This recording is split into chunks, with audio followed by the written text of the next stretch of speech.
آپ کو خواب میں یہ حکم دیا جا رہا ہے، لیکن قربان جاؤں میں تاجدار امم فخر بنی آدم حضور سرور کائنات صلی اللہ علیہ وسلم کی ذات پر کہ آقا علیہ الصلوۃ والسلام بیٹھے ہوئے ہیں۔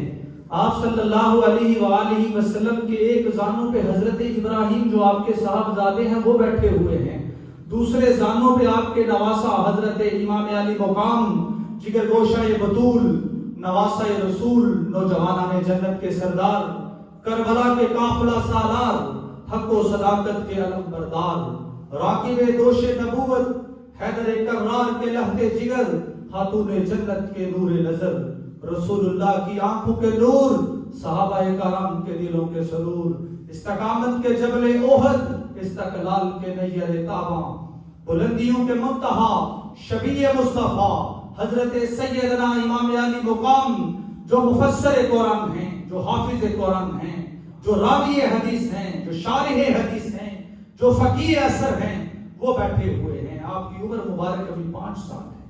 حضرت امام علی مقام کی عمر مبارک 5 سال ہے۔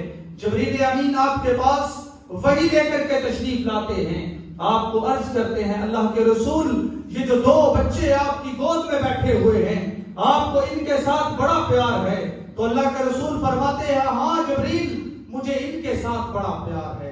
تو آپ فرماتے ہیں پھر حکم سنیے، آپ کا رب یہ ارشاد فرماتا ہے کہ ان میں سے ایک کا انتخاب فرما لیں، ایک مجھے چاہیے اور ایک آپ اپنے پاس رکھ لیں۔ عمر مبارک 5 سال ہے، حضرت امام علی مقام کی شہادت کی خبر دی جا رہی ہے۔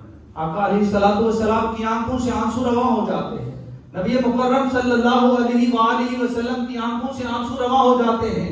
آقا علیہ الصلوۃ والسلام جبریل امین کو کہہ دیتے ہیں کہ آپ رب کریم سے کہہ دیں کہ میرے بیٹے کو اللہ تعالیٰ قبول فرما دے۔ حضرت ابراہیم علیہ الصلوۃ والسلام آپ کے جو صاحبزادے ہیں 3 دن کے بعد آپ کا وصال ہو جاتا۔ یہ شہادت حسین جو ہے یہ اچانک نہیں ہوئی، آپ کی پیدائش ہوئی، آپ کی تربیت اس نہج پہ کی جا رہی ہے، آپ کی تیاری اس انداز سے کی جا رہی ہے، آپ کو اس انداز سے تیار کیا جا رہا ہے کہ آپ کربلا کے میدان میں پہنچیں تو آپ کا حوصلہ جو ہے وہ جبل احد سے بھی زیادہ۔ یہ عام شخصیت نہیں ہے جس کا میں تعارف کر رہا ہوں، میری ذات بہت چھوٹی ہے، میں بہت گناہگار ہوں، میری اتنی ضرورت بھی نہیں ہے کہ میں ان ہستیوں کا حق ادا کر سکوں، لیکن میں اللہ رب العالمین کی توفیق سے اللہ تعالیٰ سے یہ التجا کرتا ہوں کہ اللہ کریم مجھے حق بیان کرنے کی توفیق عطا فرمائے۔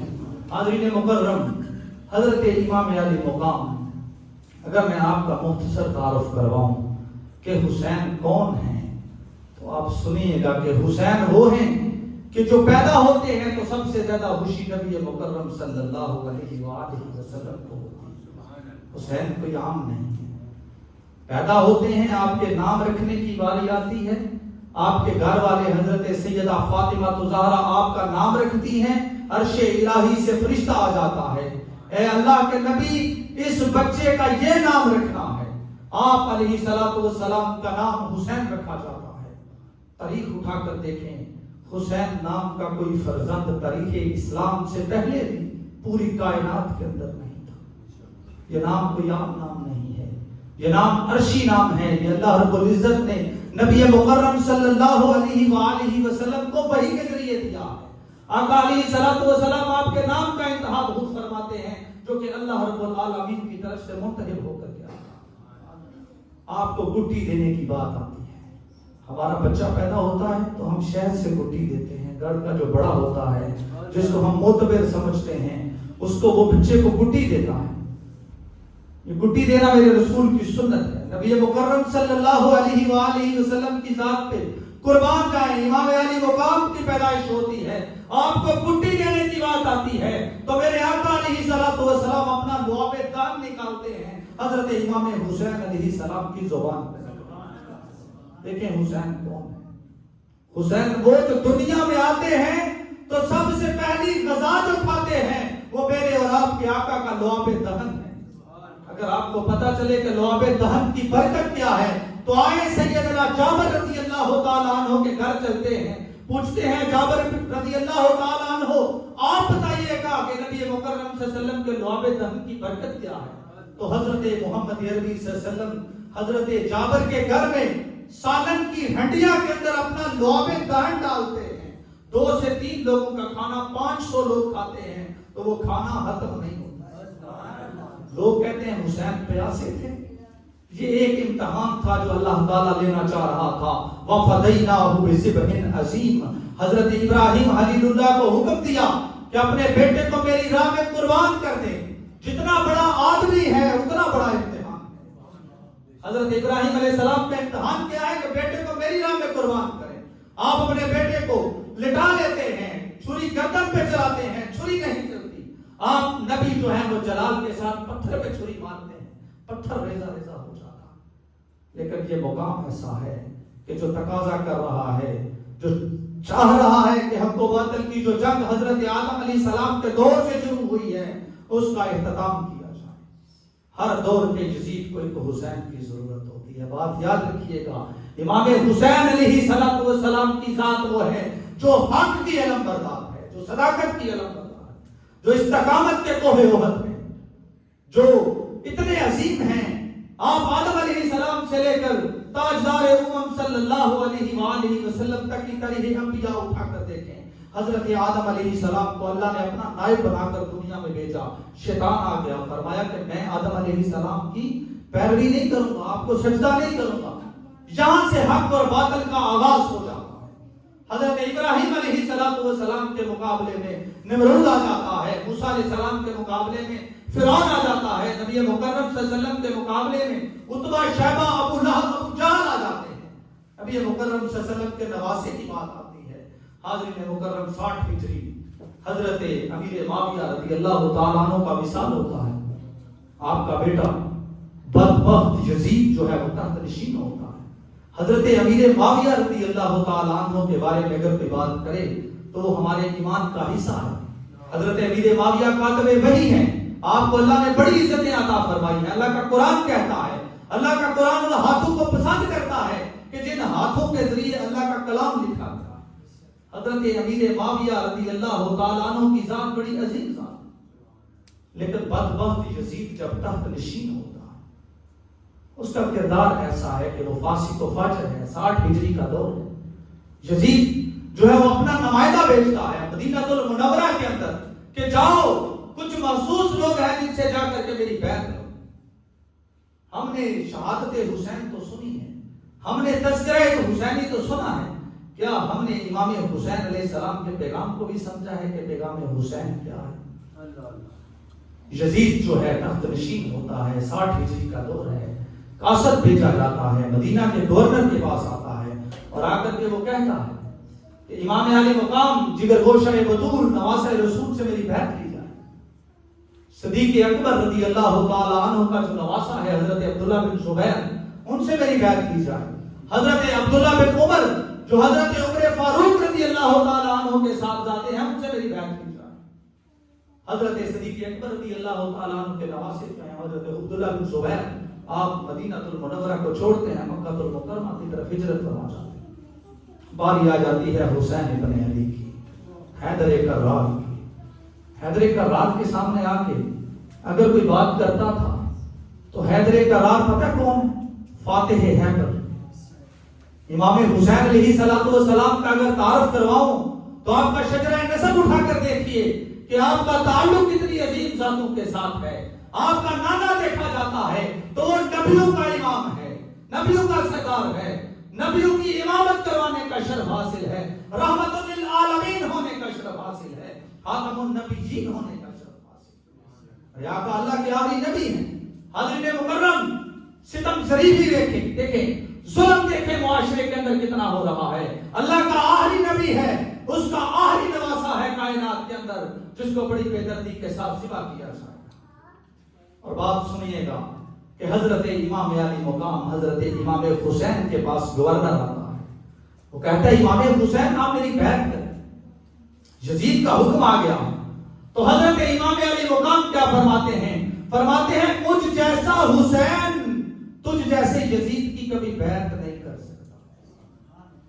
حاضرین مکرم یاد رکھیے گا, یہ 2 شہزادوں کی جنگ نہ تھی, یہ ظلم و بربریت کی داستان تھی جو کربلا کے میدان کے اندر رقم کی جا رہی تھی.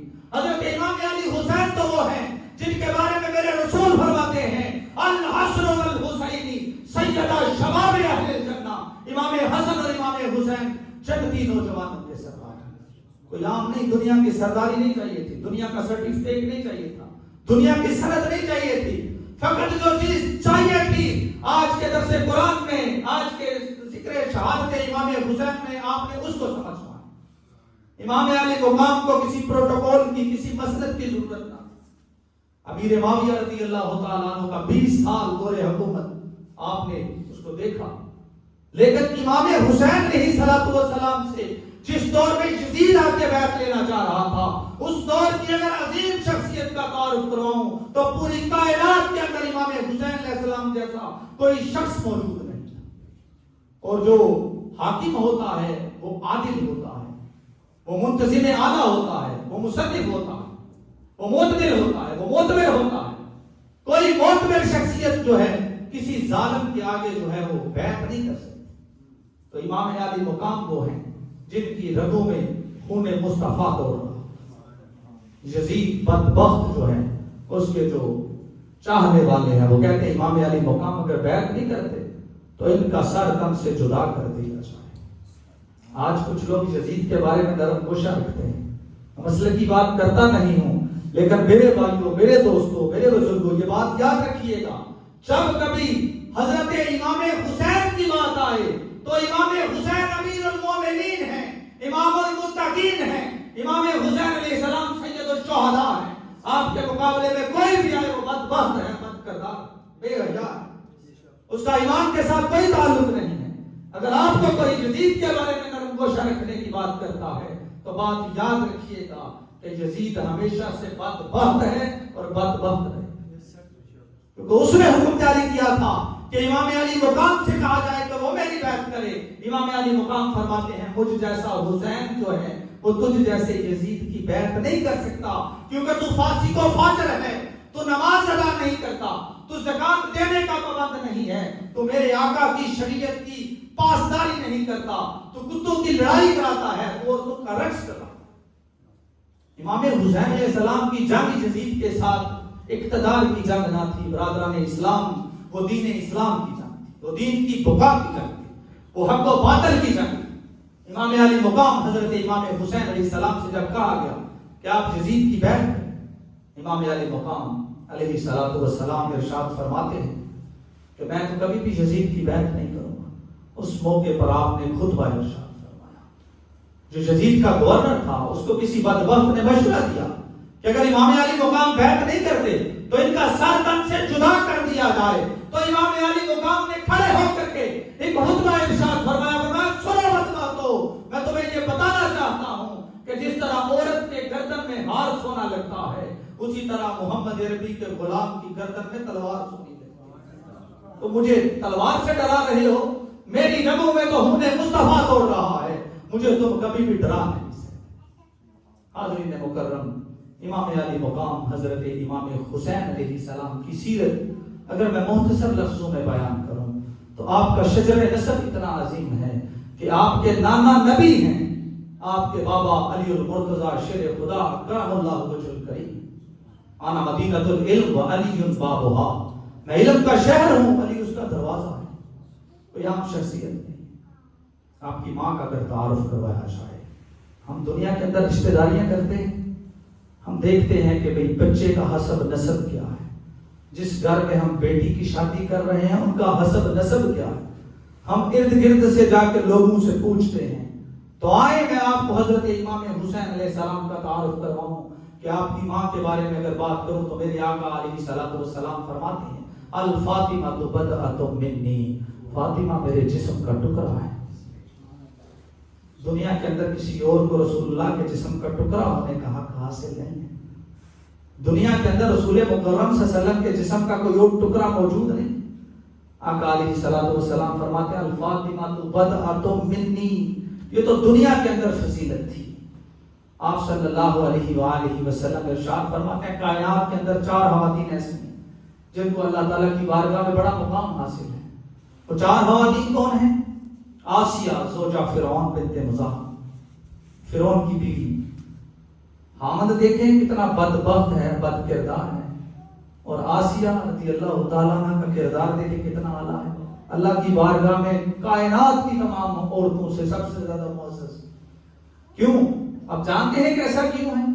کیونکہ ان کی گود میں اللہ کے کریم رسول حضرت موسیٰ علیہ السلام کی پرورش ہوئی. جو موسیٰ علیہ السلام کی پرورش کرے وہ ماں بڑی عظیم ہوتی ہے. دوسری خاتون جو دنیا کے اندر عزت کا مقام رکھتی ہے وہ حضرت سیدہ مریم علیہ السلام ہے. اب جانتے ہیں کیوں؟ اب حضرت عیسیٰ علیہ السلام کی والدہ ہے. نعرہ تکبیر، نعرہ رسالت، نعرہ حیدری،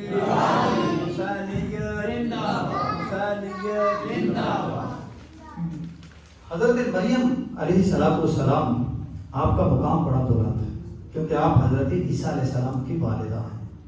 حضرت خدیجہ الکبریٰ سلام اللہ علیہ آقا علیہ السلام کی زوجہ محترمہ، آپ کا مقام بھی کائنات میں سب سے زیادہ بلند ہے. آپ جانتے ہیں وہ کون ہے؟ وہ حضرت فاطمہ زہرا سلام اللہ علیہ کی والدہ ہے.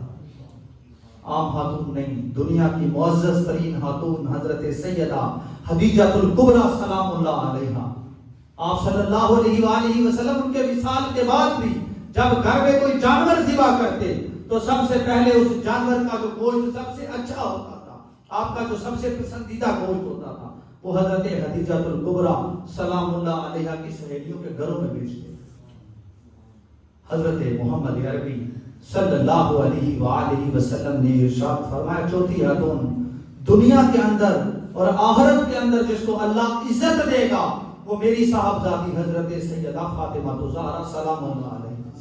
چار خواتین کا میں نے آپ کے سامنے تذکرہ کیا ہے، کائنات کی معزز ترین خواتین ہے. اور اگلی بات سنیے گا، اللہ تعالیٰ کے رسول نبی مکرم صلی اللہ علیہ وآلہ وسلم ارشاد فرماتے ہیں کہ میری بیٹی فاطمہ زہرا تمام جنتی خواتین کی سردار.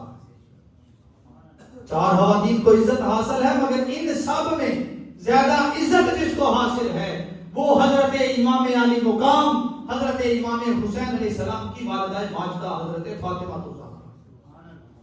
بابا نبیوں کا امام ہے، بابا جو ہے وہ ولیوں کا امام ہے، نانا نبیوں کا امام ہے، ماں جو ہے وہ جنتی خواتین کی سردارہ ہے. اور خود گیا ہے اللہ کے نبی فرماتے ہیں الحسن والحسین سیدہ شباب اہل الجنہ، کہ امام حسن اور امام حسین علیہ السلام جنتی نوجوانوں کے سردار.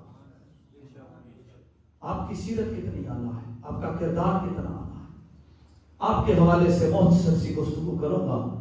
میں آپ لوگوں کو تھکانا نہیں چاہتا مگر میرا دل یہ چاہتا ہے کہ میرے آقا کے جو ارشادات اپنے نواسے کے حوالے سے ہیں آج کی رات میں آپ تک پہنچا.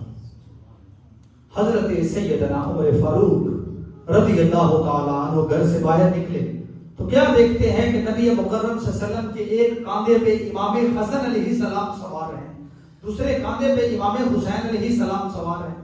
تو حضرت عمر فاروق رضی اللہ تعالیٰ عنہ دیکھ کے ارشاد فرماتے ہیں کہ کتنی سونی سواری ہے.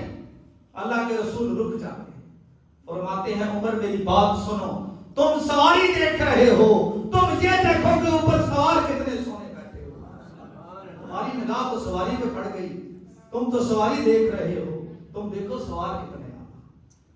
حضرت سیدنا ابو ہریرہ رضی اللہ تعالی عنہ ارشاد فرماتے ہیں ہم نماز عشاء ادا کر رہے تھے، نبی مکرم صلی اللہ علیہ وآلہ وسلم کے پیچھے صحابہ نماز پڑھ رہے ہیں. نماز عشاء کا وقت ہے، مسجد نبوی کا صحن ہے. آقا علیہ الصلوۃ والسلام سجدے میں جاتے ہیں تو امام علی مقام حضرت امام حسن اور امام حسین علیہ الصلوۃ والسلام آپ کے کمر مبارک پہ سوار ہو جاتے ہیں.